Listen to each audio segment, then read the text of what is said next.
Welcome to Celluloid and Scotch, episode 2. I am Dan, and I am with Carlito. This is the show that we started off of our love of Scotch and movies. And if you missed our first episode on Tenet and the whole Nolan verse, go back and watch it. I have a playlist, and I'm drinking a Glenlivet still, 12-year.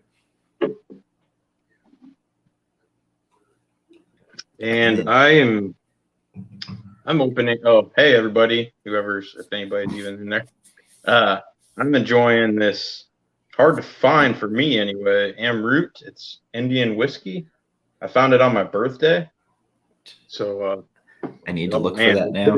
It is super good. Gosh, that is amazing. Anyway, smoky taste, or is it something different? No, it's not. It's not peated. I mean, there's a little bit of smoke because I think they use a little tiny bit of peat when they start out, but the Indian process is a whole nother thing for the Scotch. It's wow, I'm really liking it though. This might be going in my decanter. I might have to look for it. I can share it with people. They'll be like, what is that? It's good. And I'll be like, yeah, it's Indian. So for this month, this is a once a month show. And I'm sure everybody's watched it by now. The Mortal Kombat 2021 came out. You missed it on HBO Max and actually went to get the theater experience. Yeah. Sorry about that. Yeah, I was kind of slow on the 30-day on HBO Max. So do you think that was something that you had to see in the theater, though, to kind of enjoy it a little bit more? Because, I mean, it is kind of cheesy. It is a lot of fan service. I mean, I enjoyed it in the theater, but I don't know if that's because you missed the theater a lot. Yeah, I mean, it was only my second time in like 15 months, and third time in the last 17 months. So I haven't gone at all since COVID started at all. Like. Yeah, and there was only one, or I guess a couple that was way back in the back row, and I always like to get like the center seat, so I was good. But I wore my mask most of the time, except for when I was eating popcorn.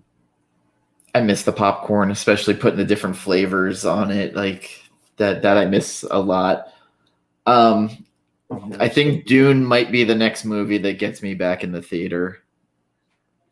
I mean, besides Halloween in October. I think Sunday I'm going to go see Quiet Place 2. That actually was Quiet Place 1 was actually one of my greatest theater experiences. Yes. Because of how quiet it was, and if people were munching popcorn, like everybody was like, "What are you? It's quiet." Yeah. No doubt. Like it was amazing because I kind of worried because I mean, you know how theater experiences can be. It's kind of 50-50 shot of getting some weirdo that doesn't respect everybody. But I had a young couple that was like sitting next to me, and this was before the pandemic. But like, yeah, it was, you could hear a freaking mouse fart on a Q-tip. It was just such an interesting experience. And then then I've had bad experiences at theater. Like The Matrix probably was the worst one I've ever gone to in the theater. Because I had these dudes next to me. Every time a fight was about to start, they'd slap their hands and start doing this. Every fight, I'm just like, dude, knock it off. Like, seriously, we get it. A fight's about to start. You don't need it. So this is not a great movie by any standards. Like, I'm just going to say, was I entertained? Yes. Did I miss a little bit of the cheesiness of the... I forget what year, the old one where Christopher Lambert was playing Raiden. A little bit. But I honestly don't even remember that one. So it's terrible. There was nice Asian cinema fights in this, though, especially the beginning with Sub-Zero and Scorpion. I thought was fantastic. Yes. And gosh dang it, I memorized the guy's name that is in like almost every samurai martial arts American movie there is. Hiroyuki Sanada. Yes, that guy is badass. Yes, as Hasashi, that first fight between him and Joe Taslim, who was playing Bihan Sub-Zero, phenomenal. there. I mean, even if you threw out the fan service in that fight, it was the kind of Asian cinema fight I wanted to see. So it's weird that they pay such close attention to stuff like that, and then go elsewhere with some other stuff. Like I really enjoyed it. Like I was like fully engrossed from that fight on, and then we meet Cole Young. Not the greatest protagonist. I thought he was going to be Johnny Cage. So, like, I know the games and stuff. So, like, I was like, okay, maybe this is going to be that dude. Nope. Kano, I was not expecting to be the best character in this movie. Yeah, I wasn't either. I was pretty surprised. I was like, at first, and then he just won me over. Oh, he was hysterical. He reminded me of Braun from Game of Thrones. Yep. B-level character that's hysterical. Some of the fights were pretty good. I mean, the brutality of some of them. I mean, freezing Jax's arms and breaking them off. Pretty awesome. Yeah. And then you had the flawless victory with the hat in the ground saw blade move. Like, it's a ridiculous movie. Was it entertaining? Yes. Is it going to win an Oscar? Fuck no. Any thoughts of like things that stood out to you? Besides what you already mentioned, yeah, there are a couple things. I actually wasn't a fan of Sonya Blade at first. Oh no. I thought that was kind of miscast, but I guess she kind of won me over towards the end a little bit. A little bit. But positives, the soundtrack was freaking awesome. Yes. By Benjamin Wallfish. And is that who did it? Yeah. And he's done collabs with like Hans Zimmer before, so I sensed a little bit of that flavor in there. But I really enjoyed that. I mean, it was a fun time. I don't know if I was just so excited to be back in the theater that it kind of like amped it up, the experience up a little bit. Because I'm sure if I watched it at home, I probably wouldn't have enjoyed it as much. I had that weird, like, I got home from work and watched it. I work overnight, so, like, I'm watching it 7 in the morning, and it was just mindless enjoyment where I'm just like, I can just tune out and just watch this and enjoy it. What's up, Justin? How you doing, man? I like that there was a movie that I could just kind of tune out and didn't have to put heavy thinking in. Like, it wasn't like a Nolan movie or a Scorsese movie where you had to be completely engrossed. You literally could have ADD and still enjoy it. And I kind of had that during it. Tenet, right? What's that? It wasn't like Tenet. No, not at all. For a home viewing experience where like you had to pay 100% attention to. Yeah. And I feel that's where my home viewing's gone now, where like more and more I realize I get distracted too easily when watching movies at home. Gotcha. And I guess that's the purity of cinema. And I know we talked about it, like Tenet was a movie that you had to be at the theater to watch to just focus in 100% of what was going on, because otherwise you get distracted, you keep missing things. Oh, yeah. And I feel like it's like that in every Christopher Nolan movie. Yeah, and I mean, not to get too much off track, but like, I know what you're saying. Like, the purity of cinema is basically where I'm going with this. In the theater, because I've watched Tenet at home like 3 times now, but in the theater, especially in the IMAX, I mean, I can't say enough. It just, like, after that big opening in the Opera House, you're just like sucked in. You're locked in. Oh, you can't. It was the best teaser you could have put out for that movie in IMAX beforehand, where you're just like, "Holy shit, this is amazing!" Yeah. Even The Dark Knight, the heist scene they put out beforehand. Absolutely. And I forgot my phone was on vibrate during the whole time I went and saw Tenet. Like, I didn't realize it was still on vibrate. That's how great the sound was, but also how like into it I was. So. But yeah, I think Mortal Kombat, for what they stood up against going into this, I think it was solid. Like, it wasn't great, it wasn't awful. Well, But also, it what was else was coming out at that time? They were playing with house money. Yeah. Because what was really going to go against it? There was nothing. Right. Which Yeah, Black Widow, if Black Widow had come out that month, I have a feeling it would have cleaned up. And I think Marvel made a mistake pushing it back. I agree. I was so stoked for Black Widow like 2 years ago. Yeah. And now it's kind of like, I don't know. I mean, I'll go see it, but I'm not even, but I was almost for sure it was going to come to that DC, oh no, the Disney Plus, the premium thing where you pay $30 for it to rent. Oh yeah. I thought it was getting to that point that it was going to come out on that, but I guess they cut deals with theaters, which means it was probably more favorable for Disney cut wise from what goes in the theaters, because I've heard how the cuts work for the theaters and why the snack prices are so expensive that I'm surprised more theaters haven't gone out of business. And they've gone up too, by the way, which is one thing I noticed when I went to the theater. Yeah. The small popcorn was like $7.30. And that's a small. And you live in a big city, so like for Florida prices where I am at, that's groundbreaking. Yeah. So they set it up well for a second volume, like a second sequel. Do you think they'll actually get that sequel, or is it going to go like direct to streaming? Oh man, as far as a theater release, that's going to depend on how the theaters do. It worked well in its favor with when it released in theaters with the dual release. Yeah. I tell you what, I would love for it to.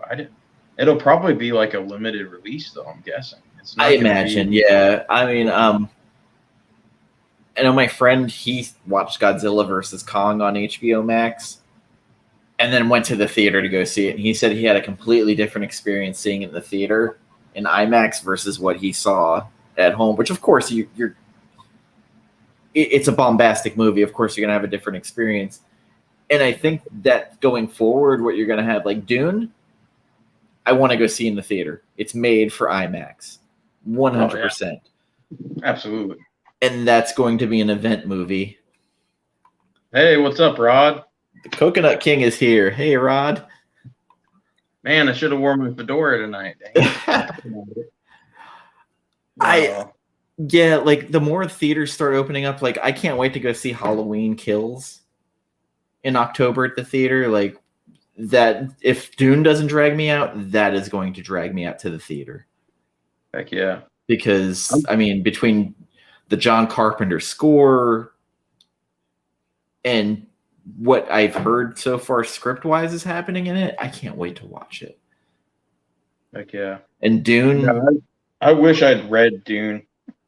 It doesn't look like I'm going to be able to do that before it comes out. So it looks like they're being very, very true to the source material. And Denis Villeneuve, like, I don't think he's quite to the point where like Ridley Scott or James Cameron is. But that dude just gets it. He thinks big. Yep. The amount of like work he puts into how the fidelity of the video and the picture is. I mean, Blade Runner 2049, I get it. People think it's boring. But if you look, people hate that movie. People hate that fucking movie.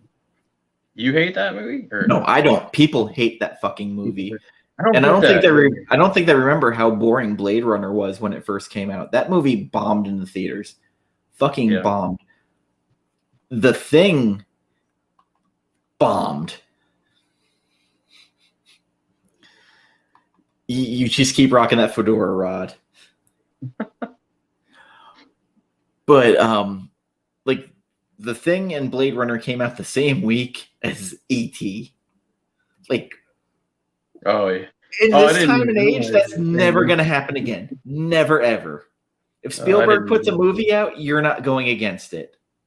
You're just not. Yeah. Same thing with Marvel movies. If a Marvel movie comes out now, guess what? You're not coming out that week. Nah. No, I'd like to see DC try to compete against Marvel. I will say Suicide Squad, the new one, if it comes out versus Black Widow, has a chance. Yeah, that. So there's the thing about I don't watch trailers when I'm at home. I try to avoid them. But obviously, going to the theater, it's kind of part of the enjoyment. And the trailer for the Suicide Squad and Looks like fun. gosh, what else was there? It'll come to me later, but yeah, like I was actually pretty impressed and pretty pumped. John Cena's funny in it. Yeah. If this island was a bunch of dicks, I'd put them all in my mouth. I was just like, holy shit. Like, okay, we're going with that. Okay. So apparently he's turned into The Rock now because they also had a preview for Fast 12 or whatever, and he's in that too. So Fast 9, which if you had ever told me that was going to be a long-running franchise, I would have laughed in your face 20 years ago when that first started. I don't know. I mean, I love the first one. It became low-rent Ocean's 11. Sponsored by Axe Body Wash. It was like a teenage Ocean's 11. Basically. Yeah, and it just got weirder and weirder. And then, like, Hobbs and Shaw, like, I'll admit, like, I'll flat out say, like, I have this weird man crush on Jason Statham. He's so unfunny, but funny. Like, I watched The Meg twice in the theaters just because him being a, like, marine biologist was the funniest thing to me. Yeah, quite a megalodon. I have not seen The Meg, and I don't think I will. Oh, no. I recommend watching it just for the fucking sheer humor of it. But, like, don't rent it. It's going to be on regular TV. So here's the thing with me that, like, everybody hates but kind of respects. I hate shark movies. Even Jaws? It's all right. Like, I'm not impressed. I don't know. Like, it just doesn't do anything for me. Jaws and Deep Blue Sea are the only two, like, I kind of, for different reasons, kind of like. Wait, no. Is that the one with Samuel Jackson? Yes. Yeah, I saw that one. That one was okay. Entertaining. But I didn't see, like, the one with Blake Lively and... Oh, no, I didn't. Open Water, yeah. Open Water, a bunch of other... And then you're fine. I have a friend who actually has a vampire shark comic book that he makes, which, that's a cool idea, but, like, I'm just not into sharks, so... Not no Sharknado? No, I haven't seen any of those. I just want to see the pitch meeting where the dude coked out of his mind walks in and is like, hold on, like, I got an idea. Florida, there's a tornado and sharks. Hold on. Let me explain. We're going to have the dude from 90210 that no one cared about and Tara Reid. All right. So you're going to give me how much? Okay. All right, great. Awesome. Let's do this. I don't know. Maybe if I get drunk one night and get a wild hair, I might check it out. You might as well just watch The Room or Birdemic. Well, which one? There's like 5 different Room movies. Which one are you talking about? The Tommy Wiseau one that looks like it's community theater. Yeah, I love that. I have that. It's so hilarious. I even have the second movie he did, Best Friends, with him and it's 2 movies. It's 2-parter. And he's doing another movie, Big Shark or something like that. It's yeah. Oh no, it's a shark. Mock. Oh, hi, shark. How's your sex life, Sharky? Bye, shark. The best part is he's using answering machines as recording devices in that movie. The Room, like, that might be a commentary for us to do one day. Holy shit. Yeah. I never had so much fun watching that with some of my friends who didn't even know what it was, had never seen it. Like we were just rolling for hours. Also, big news that launched this week. Sam Raimi is back with Bruce Campbell for one more. Evil Dead Rises. Yeah, I should probably watch the first Evil Deads. No. Dude, I've like there's so much good stuff out there I haven't seen. And you and oh, crap. JoJo and Perry all have this like great list of like horror. Perry's catching up from stuff 30 years ago, so I mean, like, I was thinking actually Perry Nemiroff, but yes. Yeah, Perry Nemiroff. Yes, Perry Nemiroff turned me on to a lot of stuff. Like 100%, she's fantastic. God, if I could ever get her on this show, I'd be overjoyed. Dude. I know some people. Maybe I'll try to get that happen for you. But so Evil Dead's one of those weird things. I lionized the first movie in my head, and I watched the remake by Fede Alvarez, and I shit all over it the first time I saw it. I watched it again. It's fucking great. Really? Like, I had to get that bias out of my head. It's one of those movies, like, I can honestly say I was 100% wrong on the first time I watched it. Was Bruce in the remake? He was in the after credits. So there was a point in time they were going to go on saying that this is happening in different realities, and they were going to cross over, and Bruce and the other character, Mia, were going to meet up. Both missing arms on different hands. Both missing hands on different arms. Missing arms on different hands. I like that. Yeah. It's a great series to get into. Like, you could honestly skip Evil Dead 1 and watch Evil Dead 2. And that's where Bruce Campbell became Bruce Campbell in that movie. I'm a completist, though. I can't skip it if I'm going to start it. So I bought the 4K Blu-rays, the Shout Factory editions. It's a 2-pack. Yeah. It was less than $20 on 4K. Oh, nice. Yeah, so it's worth picking up just for that. Army of Darkness is coming out soon.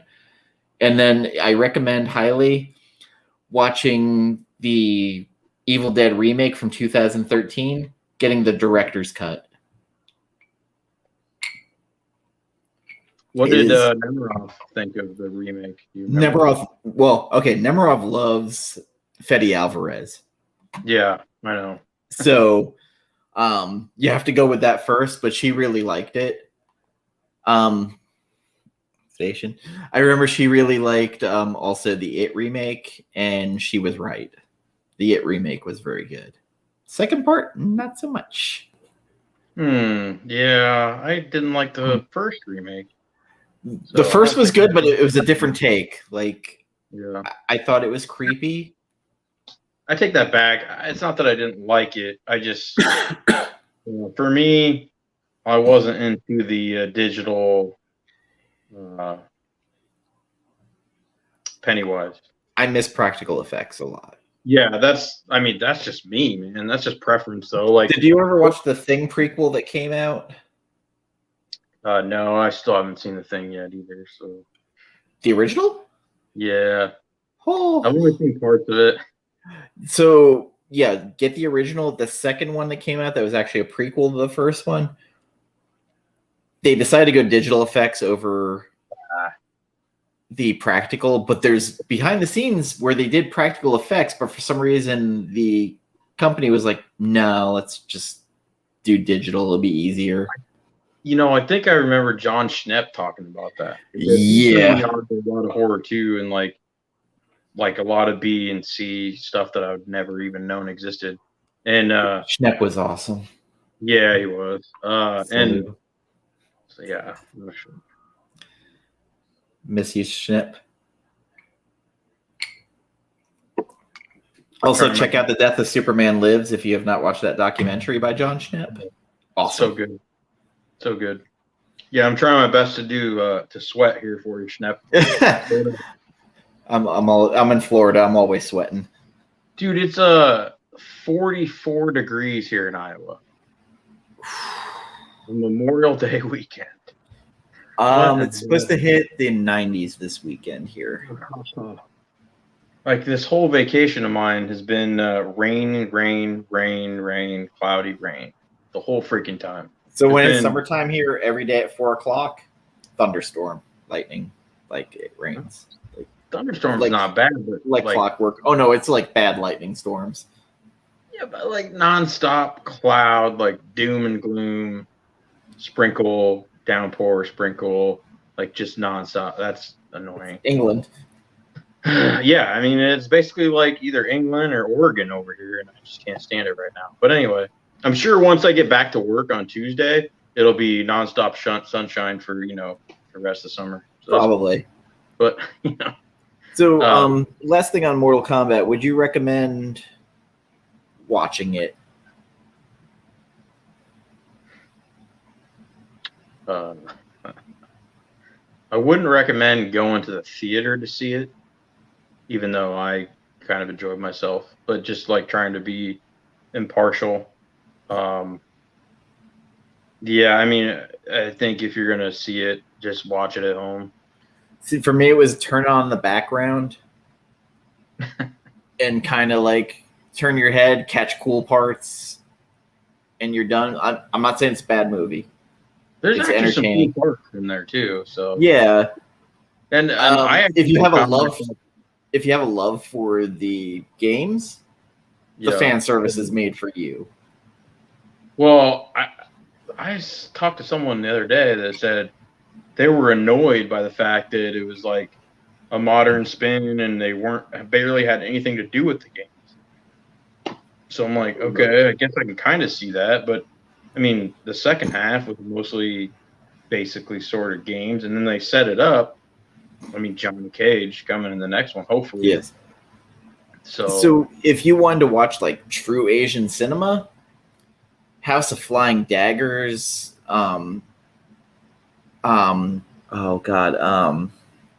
Hero with Jet Li was an awesome movie for Asian cinema. I really like Jet Li.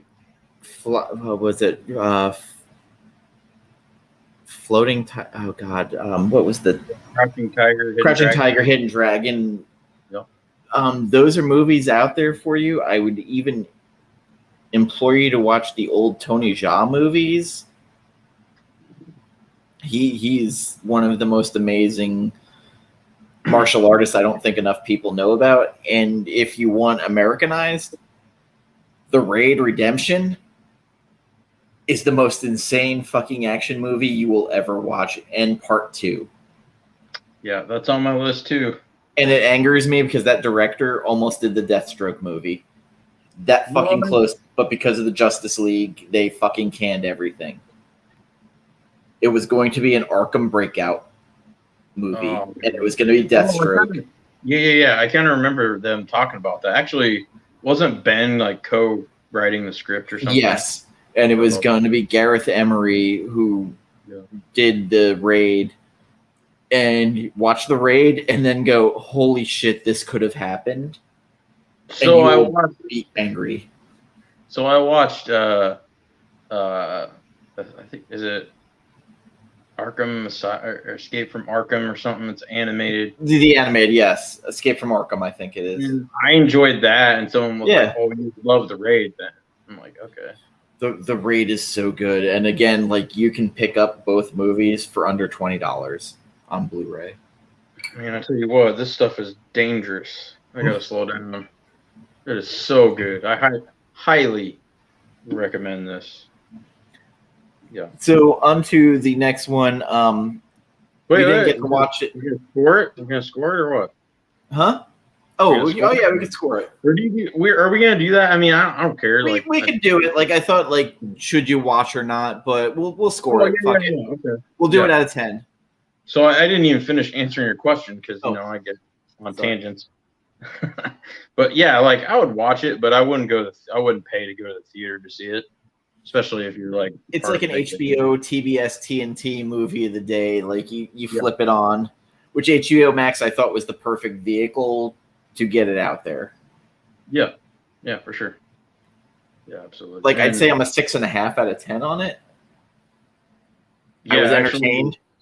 so I thought a lot about that, and I basically stand on what I thought after I saw it. My initial score was like 3 out of 5, or about 6.5 out of 10. Yeah, it's like I think it's middling. Like it's Yeah, good, not great. Like it's literally mindless. You just watch it and just go, "Oh, that's cool. That's just throw cool." it on the background, have some fights with your friends or something. Yeah, like it's not high art, like not in any way. Like this is not an art house movie. It never will be. That said, I do think it was twice as good as Suicide Squad. But Oh we're kind of God. Which okay, so that pisses me off because End of Watch by David Ayer was such a fucking great movie. that was an excellent film. Yes, That was so good, and Fury also very good movie. I've not seen Fury. Fury Didn't he was do with the one Shia with? LaBeouf, Brad Pitt. It was a tank movie during World Yeah, I War haven't II. seen that yet. Haven't seen that yet. Didn't he But do Good Time too? which was that? Or Good Times or Good Time? I Can't don't think remember. I saw that. That's with uh guy from Tenet, the new Batman. What's his name? Uh, Oh, Robert Pattinson. yeah, Robert. Yeah, Pattinson. Pattinson. Um, Yeah, I never watched that one. it was good. That so up until I saw that, I was totally against Pattinson being Batman. Like I was just not for it. I was like, this is horrible casting. And then I I saw was Good Times or Good Time. Can't remember if it's S or not, but and yeah, if they make him look bulkier, or if he put on some bulk, I could see him pulling off Bruce Wayne and Batman for sure. I was like that when I watched The Lighthouse. The Lighthouse changed my opinion on Pattinson. Yeah, Lighthouse is. I saw that after Good Time. I don't know. Lighthouse. Oh, it was a weird fucking movie. Yeah, that's an art house film right there. Yes. And I remember my former co-host Jen watched it high, and she was like, "Boy, Robert Pattinson jerking off was like my brand." Angrily, I was like, "What the fuck? That's what you got out of that movie?" I forgot all about that. That's funny. Yeah, she was like, "Yeah, he's into that mermaid puss," and I was like, "Yeah, I guess, yeah, sure." I mean, I guess, yeah, that was pretty good acting. I guess. Well, for two dudes going insane in a lighthouse, yeah, like, and of course Willem Dafoe, you put him in a movie right away, you just Yeah, know. that guy is just amazing. I don't. If it was anybody else in that role, I don't think I would have enjoyed watching. I don't think I would have finished watching that film if it wasn't for him and a little bit of Pattinson, I guess. So I heard there was a rumor about what was supposed to happen at the end of Black Widow, but they had to remove it because the Winter Soldier Falcon show came out beforehand. But they were gonna after credit in Black Widow was supposed to be Willem Dafoe as Norman Osborn popping up in the end credit. Oh, I think I kind of Back heard something about that. back again, and I was like, fuck yeah, like that's awesome. Like he overacts the shit out of everything, but I'm here for it. Oh my god, him and Boondock Saints. Oh yeah, I mean that movie is just freaking Looney Tunes, but I love it. But Like like a lot of people hate it or they love it. There's really like no in between. And I'm one of the guys that because I remember watching that and then Gary Oldman in The Professional. Do you like Mozart? Yeah. Yes. Very underappreciated movie. You know what? Those two should do a movie together. Was that And Luc Gary Besson? Oldman. They should do like a prequel to The Professional with Willem Dafoe hunting Gary Oldman. That'd be awesome.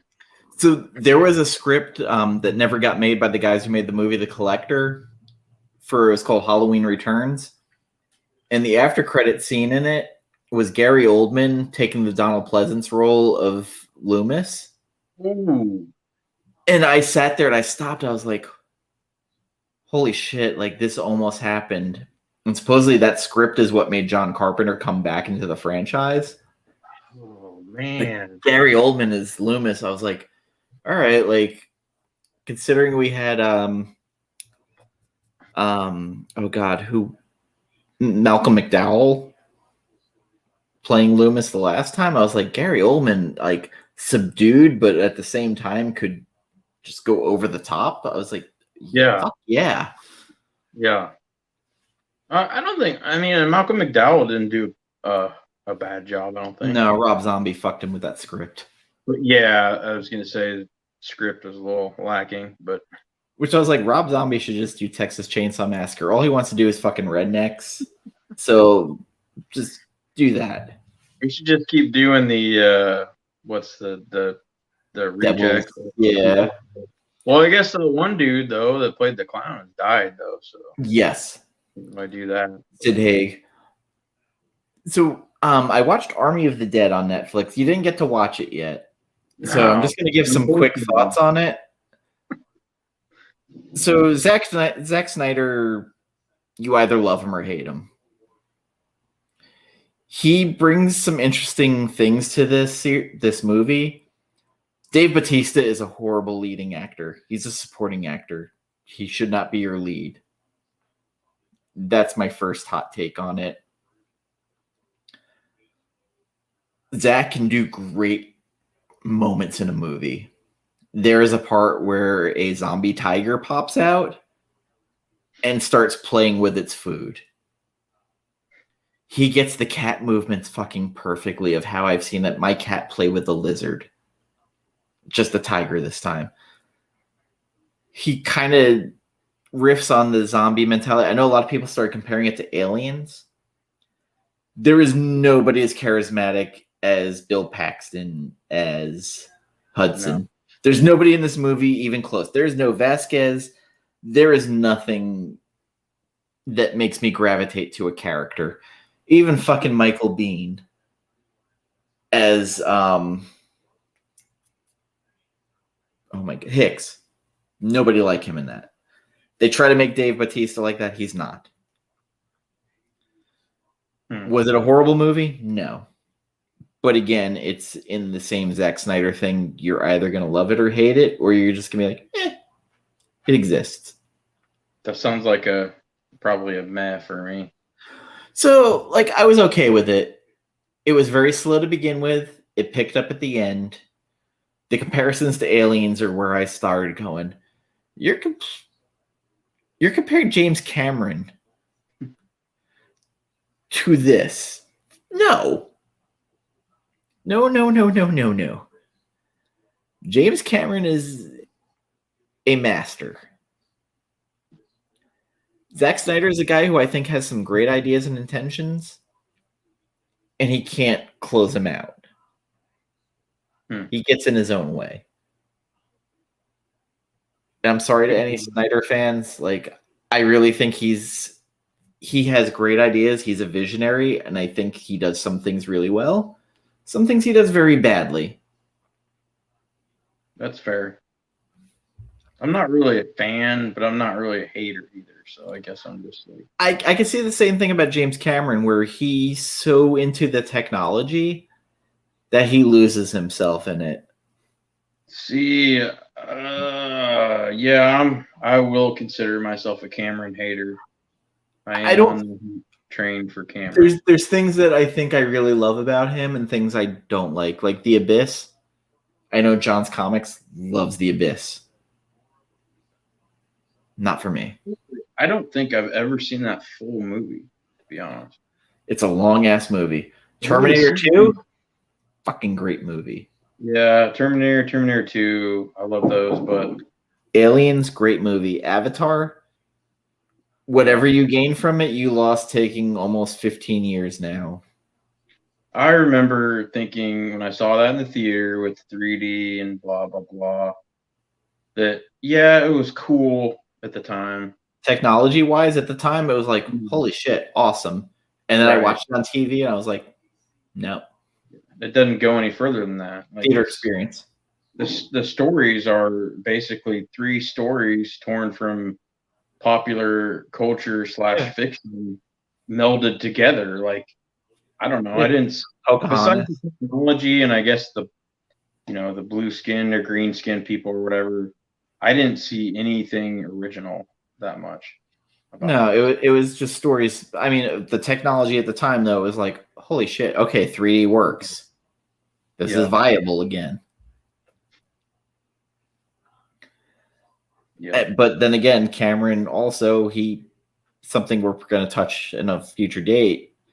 He was like, I think Battle Angel Alita could be a great movie, and then sat on it for years after getting the rights, and it was like, okay, the technology's here. I can't film this. Here, Robert Rodriguez. Which I'm totally cool with. I think it 'Cause I'm added not two a big different fan- styles where Rodriguez has such a hectic, frenetic style Yes. that worked for it, and Cameron was like, I have the ability to pull all this fucking money because of my name. And the marketing was terrible. Yeah, I like Rodriguez's style. Like when I watched Alita Battle Angel, I wasn't really expecting too much. I can't even remember what I think I'm trying to think if it was maybe available on Prime or something. I I saw don't an know. IMAX theater when it came out, and I was just blown away after I I got missed it over in the theater. the big eyes. At least I think I missed it in the theater, and I regret it. Like I wish I had seen it in the theater because I would have loved it even more. But either way, I mean, I love that movie. I own it. Yeah, I bought it in 4K, and I don't regret it. And the Atmos soundtrack and everything to it, which is something we're gonna have to talk about in a future date. Like how much a soundtrack or a score can affect your viewing experience. Oh yeah, absolutely. Because Which there's some movies that it just improves it. I remember watching a documentary where John Carpenter had shown Halloween to executives at, I forget which big movie studio, and it didn't have the score attached to it, and they thought the movie was stupid. It wasn't scary. I can see that for sure. And then there's movies. One I saw recently. Well, what was the J.J. Abrams zombie movie that was during World War II? What? I don't know if I even saw that. Oh God, it had Wyatt Russell in it. During World War II. Yeah. God damn it. I got to be honest, like Overlord. Yeah, I honestly I don't think I've ever even heard of that one. So this is one of those movies they used For Whom the Bell Tolls during the trailer. Metallica? Yes. And for some reason, with what they showed on it and that in the teaser, made me go, oh, fuck, I got to see this movie. Like they timed the drums to the machine guns going off in the trailer. Like there's things you can do to hook people in that even maybe if it's not up to par, you could sucker people in. Oh, yeah. Music plays a big part of that too. Very much so. I remember seeing trailers for stuff and I was like, ooh, music in that trailer was awesome. And then I go see the movie and it's like Terminator 2 was the first movie I remember music and cinema because Guns N' Roses were at their height and they did that You Could Be Mine song in the video and Arnold was in it. And that was where I was really like, shit, they're going all out for this movie. And it was a great movie. Like Terminator 2, it's weird I don't hear people talking about it enough, but at the time, that movie was the height of technology. Oh hell yeah. I still think that Liquid Terminator holds up today. The T-1000? Yeah, the T-1000. Thank you. Robert Patrick. Good old Robert. You know, I off topic a little bit, but on Robert Patrick, I'm a huge X-Files fan. Although I don't think you can see it right now, no, because it's in that corner. But I got to season 8 on my umpteenth rewatch of the Is that when he takes over for Skinner. He takes over for Mulder. Oh, okay. Yeah, and like he's good. Like he's good and not Doesn't bad. have the Like, charisma. well, here's the thing with the X-Files. I mean, it basically was revolved around Mulder. So once he was gone, like I still watched because I had all the investment all those years, but it just wasn't the same. I think actually though, I mean, Robert Patrick did a good job as the agent, the new agent Doggett, and he had his own little thing going on, but it just wasn't the same. But The show that went on too long. yeah, and didn't end the last couple seasons were. I mean, I actually enjoyed 10, 11 more than 10 after it rebooted or came back. But 8 and 9, I don't know. It just because Duchovny left and whatnot, kind of went off the rails, which is why even though it may be my personal favorite show, I don't hold it as in the top 3 shows of all time. I usually hear X-Files versus Twin Peaks, and they're totally different animals.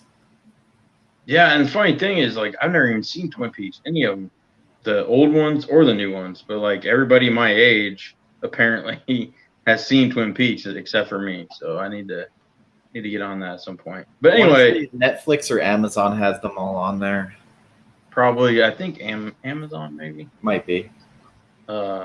Anyway, so Robert Patrick, I'm in this X-Files group on Facebook, and someone posted a meme of Robert Patrick and the Terminator, Terminator 2, and then with the half cut of him and X-Files.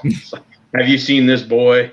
And it's like in the back of my head every time I see him in season 8 and a little bit of season 9, it's like I'm waiting for him to say that and then laugh, you know. I don't know, nostalgia thing, but anyway. So Army of the Dead, it's a middling movie for me, and again, a lot of the movies that have come out recently are kind of like that. But you know what? We're starving for cinema. Yeah, we really are. Would you go see it in the theater? No, 100% no. It's not horrible, but it's one of those ones where I know what it is, so why would I pay for it? Like, had it been coming out without COVID and not knowing what it was and just going by the trailer, I might have. But again, we're starving for cinema. I will say the trailer was actually put together fairly decently. He's very good at trailers. Yeah. There is a movie right now that is out there on Amazon Prime Instant that I keep hearing people talk about being the creepiest fucking movie they've seen, called Saint Maud. Oh, yeah, I've heard something about that too. Yeah, I was planning on watching it tomorrow, but on Prime, I'll have to watch that. Yeah, it's on Prime Instant they added, and I was like, okay, like everybody's saying how creepy this movie is. And the last movie I heard people talk about that was Hereditary. Yeah.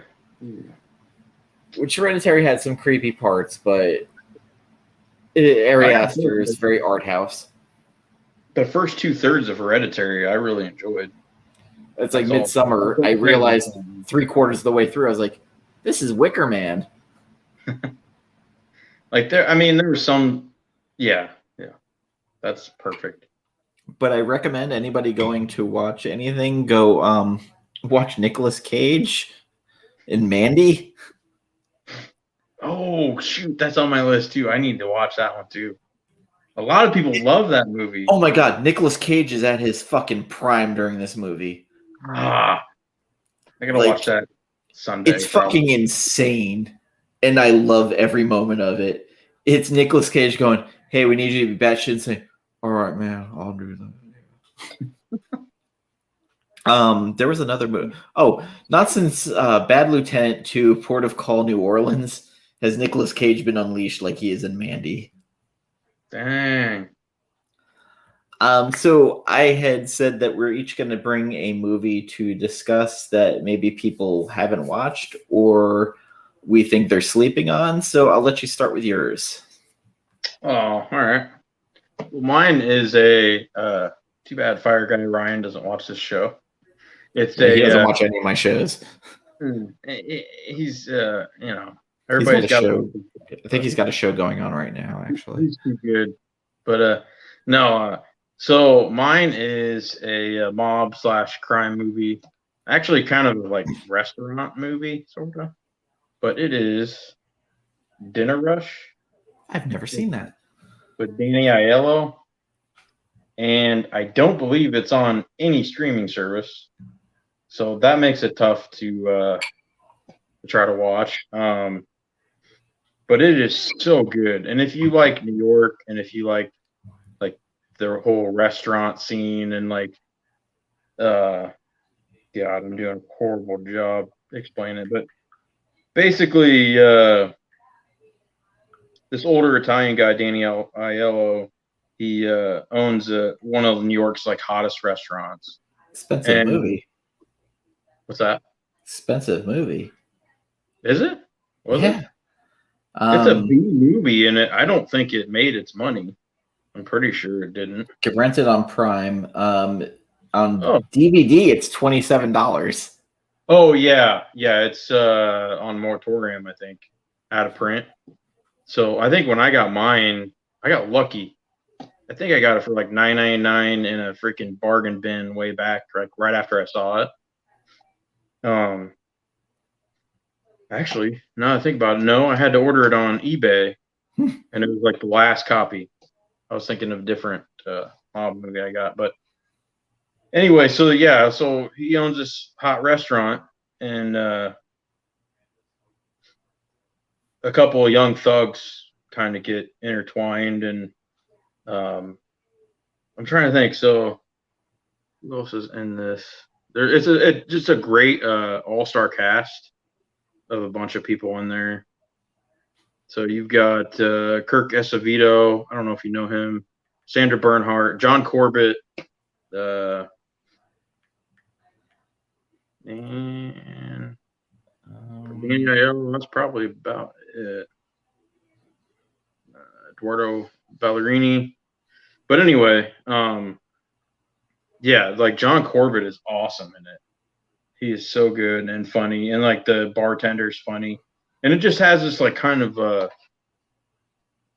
like 90s/2000 restaurant tour vibe kind of, and you get to like they spend some time with like all the people at the bar, and just different stuff kind of happens, and I don't know, it's almost so. Have you seen the movie Crash? It Yes. kind of reminds me of like Crash, but Which as a version of restaurant. Crash?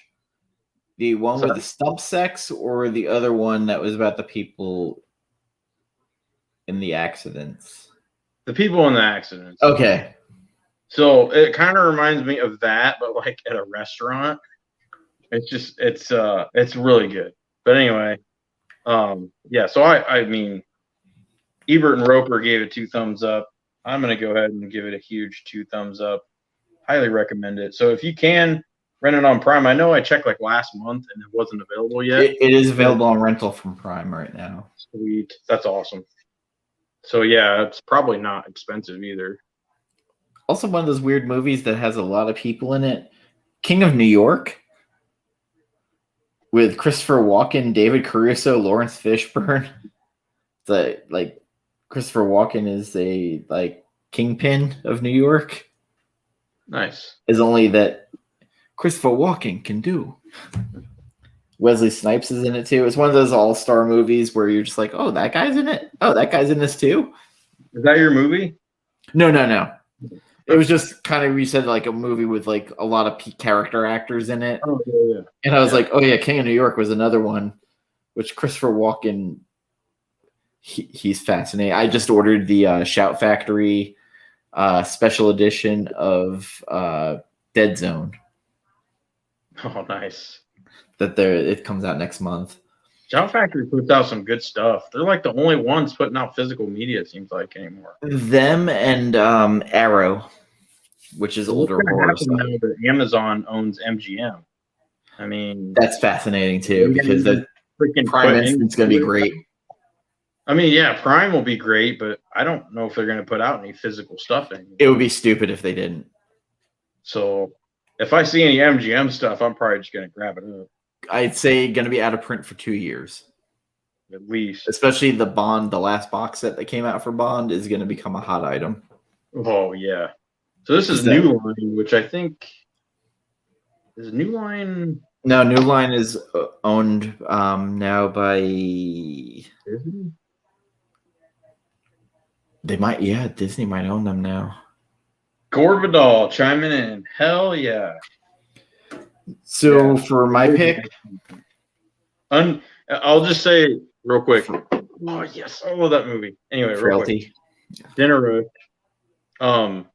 It sneaks up on you. It's so good. It's so good. Anyway, leave it to Gore to have the. Gore's always great. Hell yeah. Paul Schrader is another director who people I don't think know enough about. Yeah, I gotta say I'm not quite as familiar with this. Gore's always got like the very inside shit. He's got deep tentacles in the world of film and books and history. Also for 80s action movies, Varangian Vigilante and Stay Puft, if you haven't watched their show, is just awesome. I was watching it all the time, and then they just did Leviathan today with the great Paul with Peter Weller. Yeah, he was great. Like I wasn't the hugest fan of him in TV, but in this film, like he's so good, so good. So Frailty is my pick. It's one of those movies where you see Matthew McConaughey's in it and you immediately shit all over it without realizing, because this came out when he was doing all those rom-coms and shit movies. And this movie came out under the radar. And it came to me, I was watching, I think it was Bravo had like the 100 scariest moments. And it was weird because back before they had reality TV nonstop, they did one of those. And there was all these horror experts who were going, oh no, Frailty, like, great movie. You won't hate Matthew McConaughey. And I was like, oh, what the fuck? All right, I'll watch this movie. Bill Paxton puts in this subdued performance playing the father. Yes. And he witnesses something and he thinks he sees God. And God tells him to put on these welder's gloves. And he becomes the God Hand Killer. He has two sons that one is a believer, the other one isn't. And it has flashbacks, but at the same time, you're seeing Matthew McConaughey talking to this detective, and you're trying to figure out who he is. Mm-hmm. It has the suspense of Seven, somewhat, without Fincher's great directing. It does. Absolutely. But Bill Paxton is so fucking frightening as their father. And he's such a believer. I love Bill Paxton. He's been in a lot of movies. He's a great character actor. But I think this is his best performance. I would not disagree with that. He is so good. And the part where he buries his son without food or water to make him a believer, and the kid lies saying that, yes, I saw God. And his thing, like, he lays hands on them and sees their sins. Yeah. This is one of the most underrated suspense horror movies you could watch. Absolutely. The performances are fucking fantastic. And the twist at the end is even better.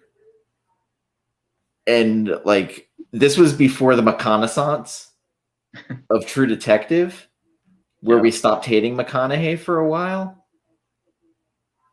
Hey, the reconnaissance is still going on. It's still going on. You can find this movie for under $15 on Blu-ray. You can rent it cheaper. I recommend it so highly because you'll walk away shocked at what you just watched. Because it's better than it fucking should be. Absolutely. And it's a movie full of character actors. And again, Bill Paxton is a name people know. Like, he was Chet in Weird Science. He was in Terminator for a minute. Yep. He was Private Hudson in Aliens. He was in Twister. Predator 2. Hello. Predator 2, yes. Also, another movie where I don't think Edge of Tomorrow. He was the drill instructor. Was he? I was not a Yes, huge fan. it was an okay movie. He What was was what's her face in that? Emily Blunt I did like her, but and overall, like Tom yeah, Cruise. the movie. He was No. also in Near Dark. Catherine Bigelow, one of her first movies. Also in A Quiet Place. Did she do A Quiet Place? Yes. Was that Catherine? Oh shit. That was Emily Blunt. Oh. Sorry, I thought you were talking about Catherine Bigelow. I'm like a couple steps behind it. Probably the best film made about horses. He's a forgiving Matthew McConaughey Lone Star. Oh, Linklater, he is an interesting director. I have not seen that trilogy. Because he does what he wants to see. Yeah. Before Sunrise. I saw Before Sunrise. I did not see Sunset. I'll have to check those out though. Now that Gord recommended those. I just remember they were kind of rom-coms, and I have like a blinder on to me for those. Oh, hey, you and me both. I gotta tell you, I am 100% sure that rom-coms ruined my dating history for about 15 years of my life. So I'm not even going down that road. I went on a blind date with a girl, and I made her watch Zach and Miri make a porno. Oh man. It was a date that didn't end well. It was not a first date. It was a first date. Oh God. It was a blind first date. I believe when they got to the Dutch rudder, that's where it ended. Or me laughing hysterically with Justin Long going, "You might know me from films like Shut Your Mouth Before I Fuck It." Like Justin Long was so good in that movie. But yeah. Oh man. But yes, Frailty is an amazing movie, and it's one of those movies that people will talk about where it's just like, hey, you want to see a movie? It's kind of like how people talk about Rian Johnson's Brick, where they're like, oh, you liked Looper, you should watch this. I still haven't seen either of those. You have to work to find it, but once you find it, it's amazing. Also, there's a weird movie I watched. I caught on cable one night that I thought was amazing. Ruby Sparks, with Paul Dano in it, where he writes a story and the girl comes to life, and he falls in love with her and has a whole romance, and then like it falls apart. It was crazy. It reminded me of the movie Jim Carrey and Kate Winslet, the Eternal Sunshine of the Spotless Mind. Oh, yeah, that's a good It reminded me of that a little bit. It was very art house, but like I was completely entertained by it. Emily Blunt's breakout film, My Summer of Love. I never saw that. I did not see that either. It is now on my list. I may be incorrect, but I'm sure Gore will correct me. I'm pretty sure Matthew McConaughey's breakout film was Contact. It's like 1996. No, Dazed and Confused. Well, after the Dazed and Confused. Like that's when I never finished Contact. The Renaissance started. I never finished Contact. What? I fucking hated that movie. But see, like I love Carl Sagan, and actually kind of my namesake as well, from according to my dad. But well, him and the poet. I can't think of his last. But I remember people hated Arrival, and I liked Arrival. The Arrival with Charlie Sheen, or Arrival by Denny Villeneuve? The Denny Villeneuve. Of course. But I will say, The Wraith with Charlie Sheen in it, fucking brilliant movie. I have not seen that. I did see, I think it was The Chase. That was maybe? okay. The highway thing where what's her face? It was super hot. The thief and his wife and her lover on there first. Yeah. That wasn't bad. Um, I think trying to think, first date movie I ever went on. I want to say it was Mrs. Doubtfire. wow. I my first date movie I think was what was that horrible movie with Harrison Ford and the it's not Lady in the Water, but it was like a beach house and like Oh God! Oh, it was the one with. so awful. It was the one who was in Yeah, the. Jordan Rose is a lead. That's what I meant. Gore knows what I'm talking about. He's like he reads my mind. Anne Hesh. Yes. Oh, what was it called? It's so awful. It's like a cabin or. I like, can't remember. I just remember in that Psycho remake we saw her butthole. That's my only memory of that movie. I was like, wow, that's weird. Why would they show? Okay. And I think the second movie date I ever went to, I took the girl to see The Collector. Oh, it's gonna bug me. What the hell's the name of the movie?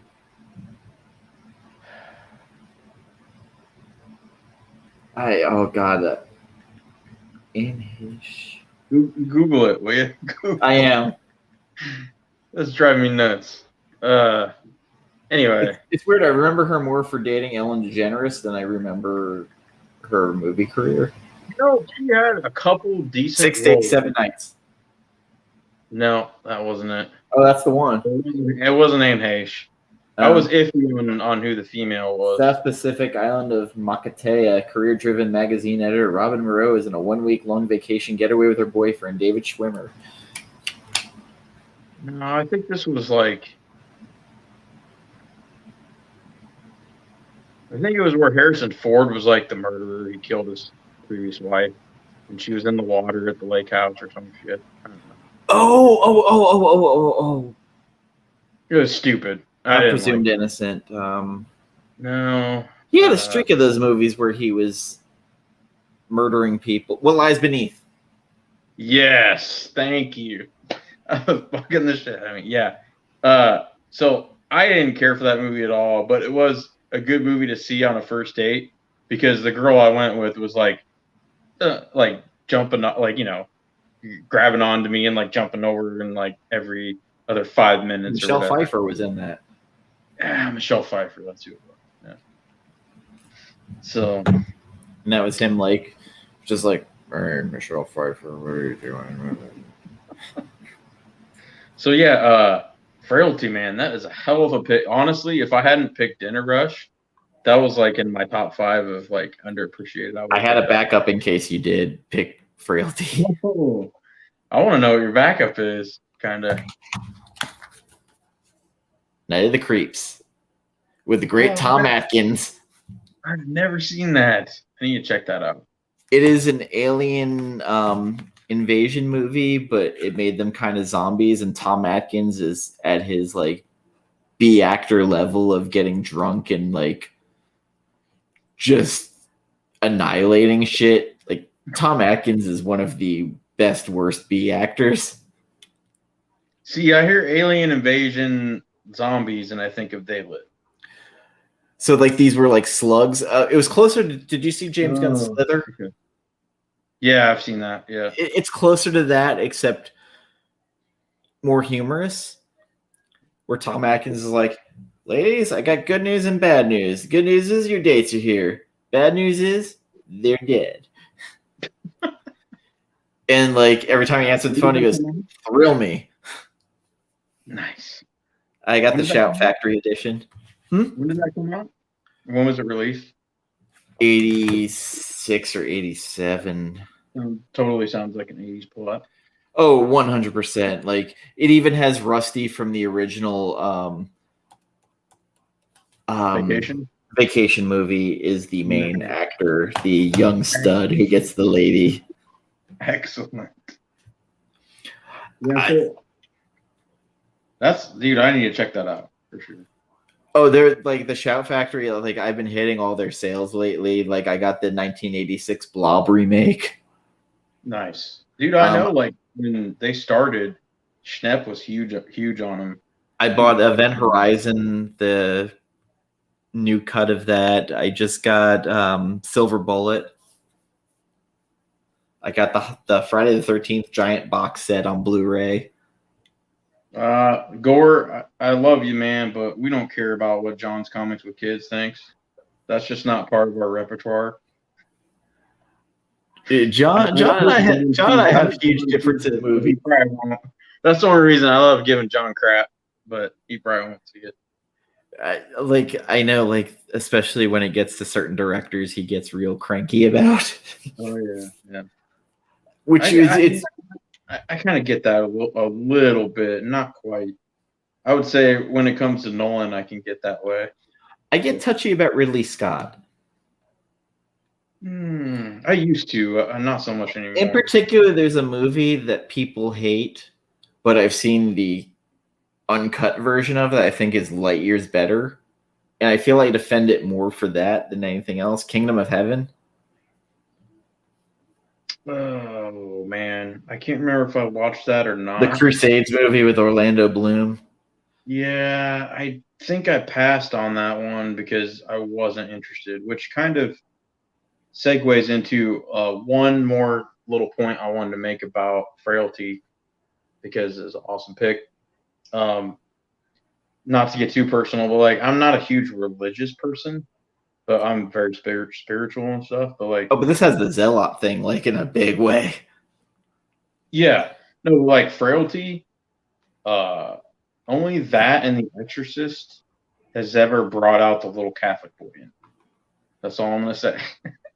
Because like, yeah, those two movies like struck a chord in me, like religious wise, that normally I'm just like, kind of laissez-faire about. But man, The Exorcist in particular brought that out of a lot of people. Yeah, Frailty, just wow, that is just such a great one. Anyway, yeah, there is a movie I defend more than probably deserves. 13th Warrior.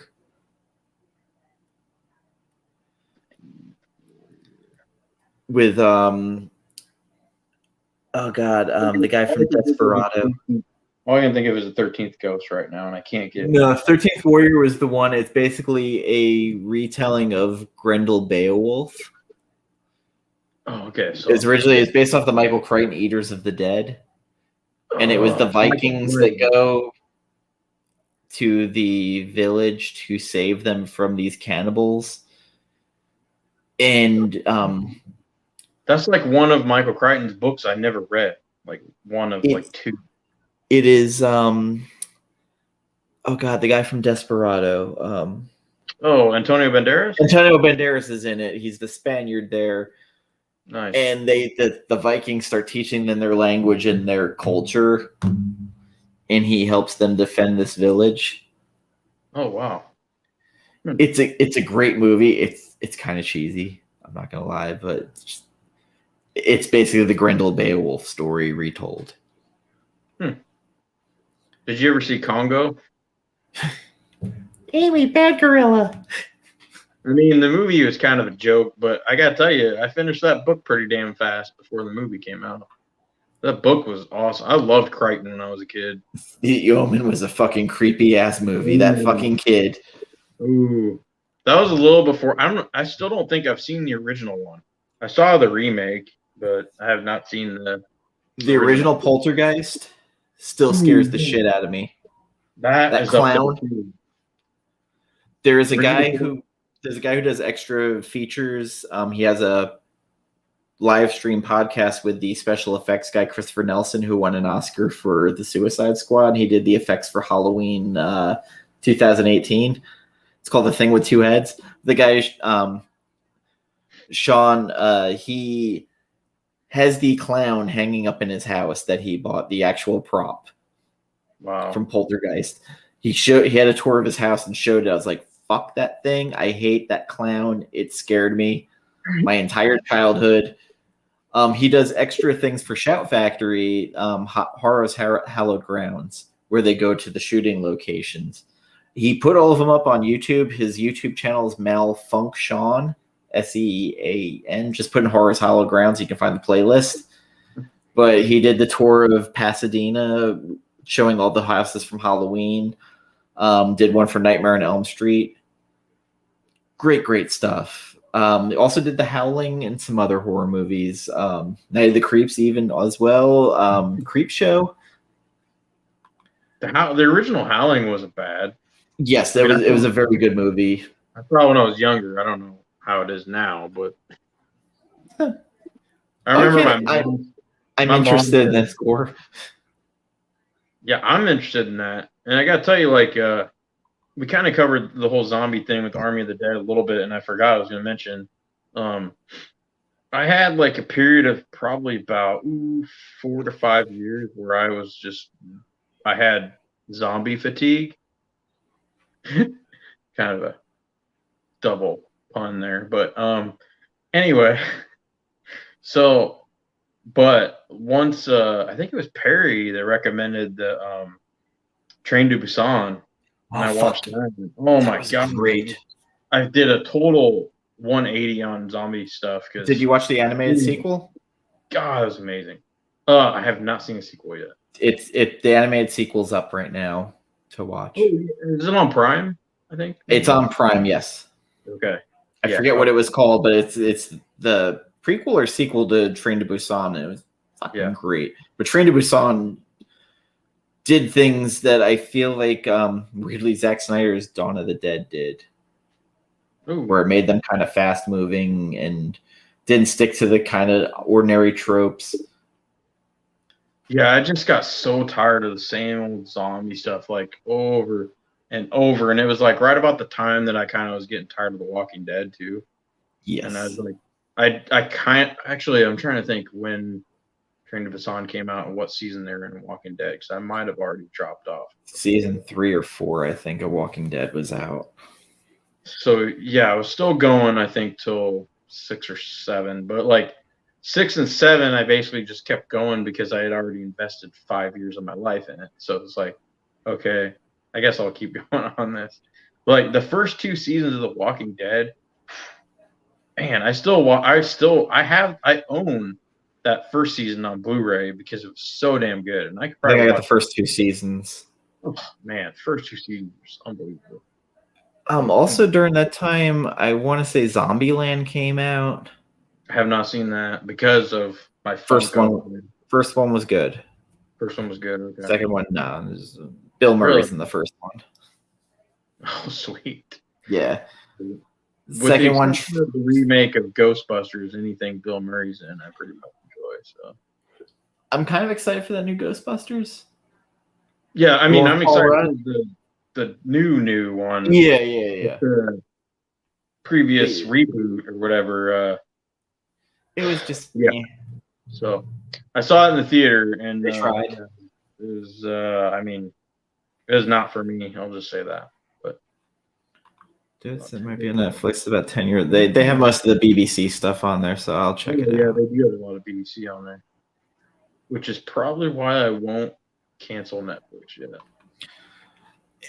Every time I think I'm ready to cancel Netflix, a show comes on. I'm like, all right, well, I'll keep going. Right.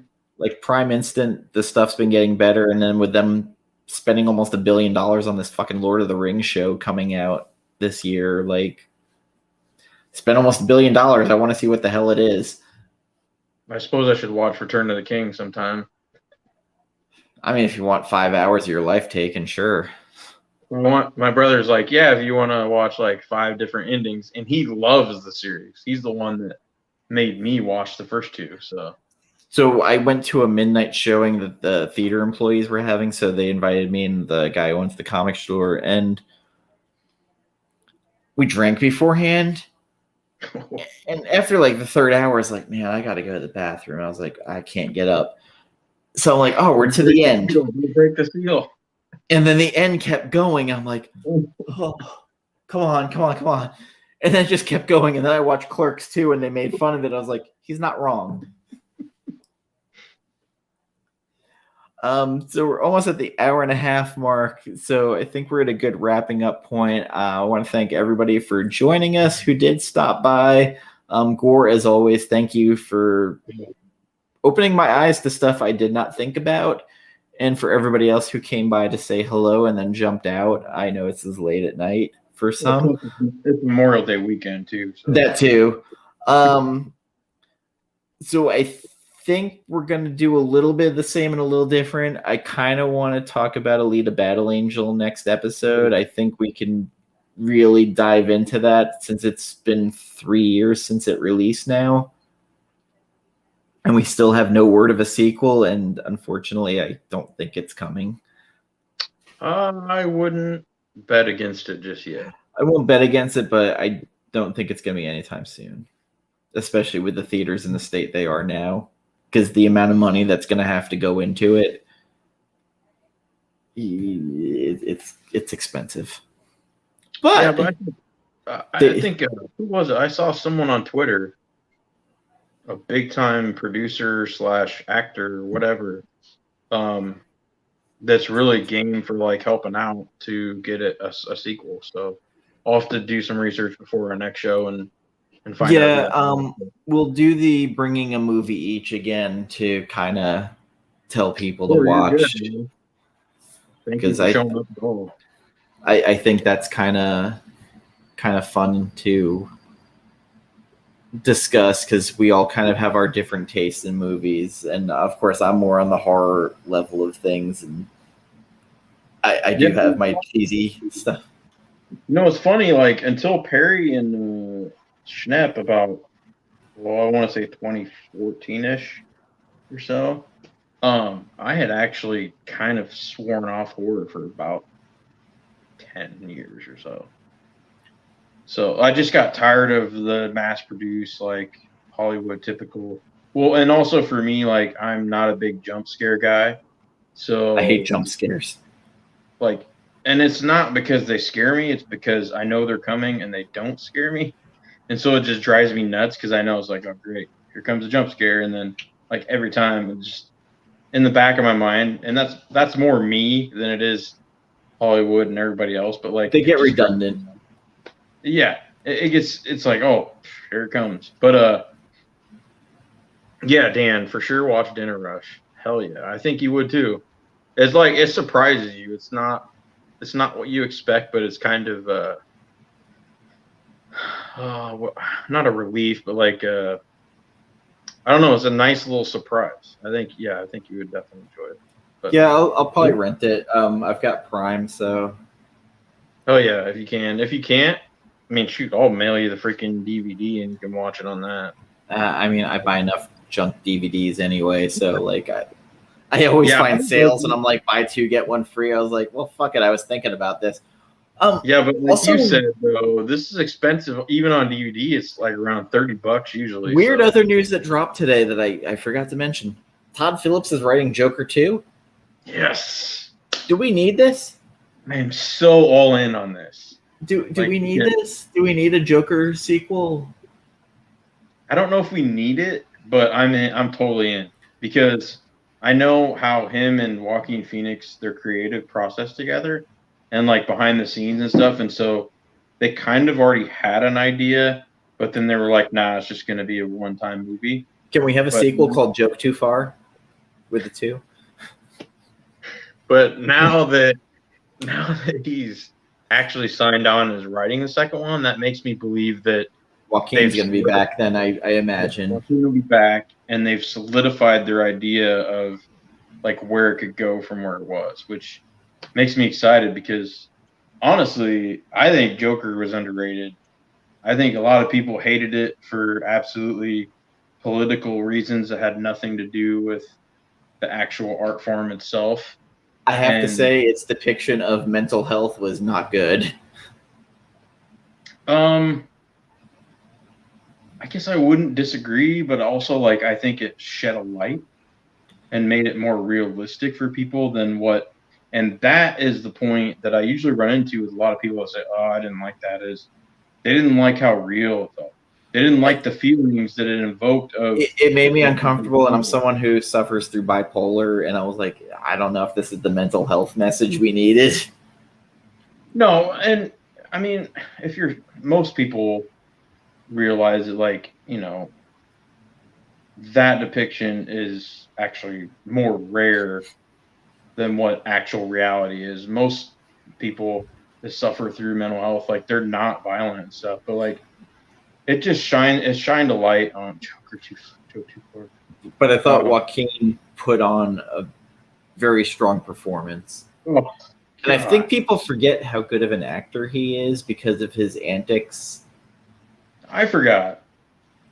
Like, remember when he was doing like some sort of weird rap. like He's gonna become a rapper. Yeah, some like, and I was just like, this is even a little too. But like, he was one of the stronger parts of Gladiator.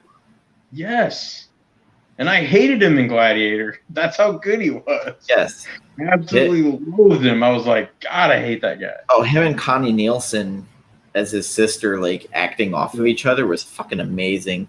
Oh yeah, and like, even like between him and Russell Crowe, even. Oh God, yeah. With that scene where he's got her son in his arms, and he's telling that story about betrayal, and I was like, ooh, that kid's dead.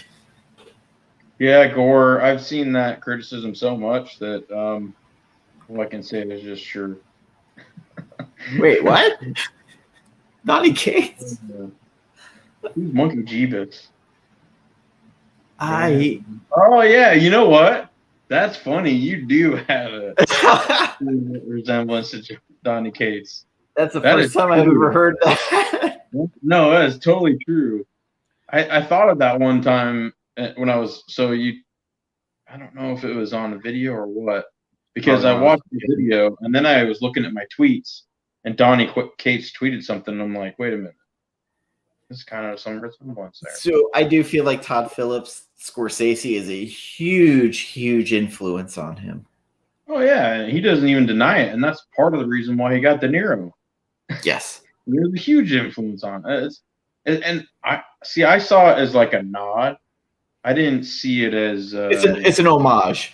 Like, yeah, or an homage. I didn't see it as like plagiarism or like. No, I never saw it like that. But it was like, I love this dude, and I was like, is this Scorsese on coke or off coke? Like, I can't tell. Like, definitely, the movie with Leonardo was Scorsese on coke.